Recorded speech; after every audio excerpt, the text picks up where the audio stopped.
at one institution since before I had a driver's license, and I can't open a bank account there today.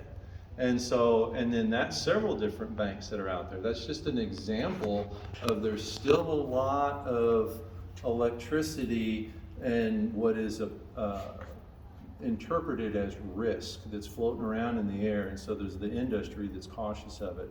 But those who come into the industry are doing some fantastic things, and I want to tell you about a few of those. This is a product that's called Hemp Wool. And this is a one-to-one exchange for your fiberglass bat insulation. And if you look up over in the wall where we're framing out the office over there, right above the coffee pot, that's how it compression fits into the wall cavity.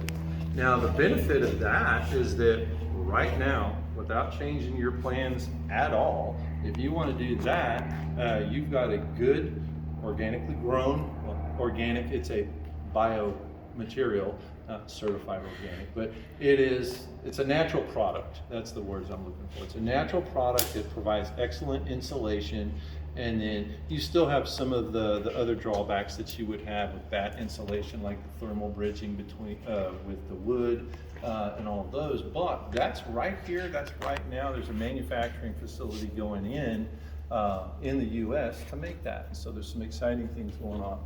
This is a sample of something else to do with fiber.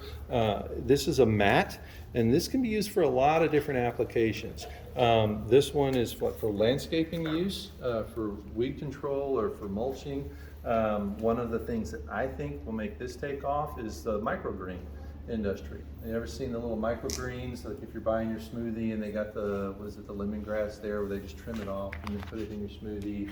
Or if you're at one of the restaurants, that what I call birthday anniversary restaurants, and you've got the microgreens and they'll trim it right off. This, you can buy the mat with the seeds in it, plop it in a tray, and then it'll grow your microgreen. That's very healthy, that's very sustainable. And then this goes, yeah, and then it's a hemp geomat. So there's a lot of applications for that, and you can pass those around. This is something that, this is pressed particle board. It's as romantic as pressed particle board, and that's it. This company is, I don't know what the status of them is. I know a lot of these had challenges with supply chains, markets, coming to market. This is one that would be more for the cabinet base, so that if you're making cabinets out of this, this will take a screw on here as far as holding together with others. But it's particle board. There's a place in the world for it. You want more of the plywood base for your cabinets, but that's my opinion if I'm calling for it. But this, with the technology of the cooks in the kitchen are making this to where things perform better. Now, another big one is, and I'll pass that around, is OSB, the oriented strand board. That's what we use. This is an example, not a hemp one, but this is made by Huber. This is the zip wall system, to where instead of having to put the Tyvek on the outside, or the wrap, it's right part of the board. And so this being made with hemp instead of wood would be a good fit. Now, there's a lot of product. Now, all the altruism aside, if you're, there's a lot of really motivated individuals who want everything to be natural. Everybody lives in an earth hut. It's not the world of production construction. This might be a good one-to-one. Now, Jean, what's the status of the OSB plant? Yeah. It's called Planted Materials. It's based out of North Carolina. It's got SpaceX engineers who are working on it.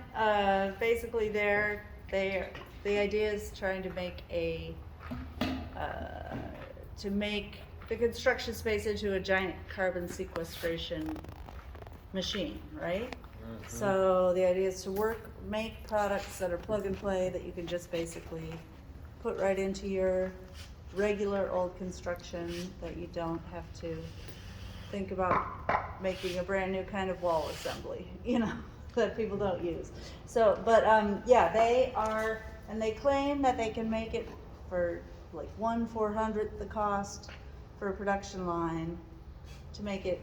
What I found a kind of interesting analogy with sugar. After the Cuban Revolution, we had to come up with sugar in this country, and we couldn't get it from Cuba, and that suddenly made everybody, and it's kind of like the supply chains right now, the people that make OSB and this other fiberboard, they make it in Asia because they use these terrible formaldehydes for the glue. And but what they found during the pandemic was all these shipping crisis. They cannot get product. And I was actually called by someone who said, I work for a company that I do the investments for a company that do particle board from Asia. Their shipping containers are late. They're sold before they even arrive to the States. They feel like that this is a huge risk for them, and they want to look into hemp. So they're not the only ones that are doing fiberboard. There's several fiberboard manufacturers. I think it's similar to sugar and basically high fructose corn syrup, which everybody hates, but you know, it was 20 times sweeter than sugar, and they basically figured out a way to make it. They made it out of corn because they could, and they basically could control the production process. So they could do the same here. Hopefully they would not use formaldehyde. Is this on the market?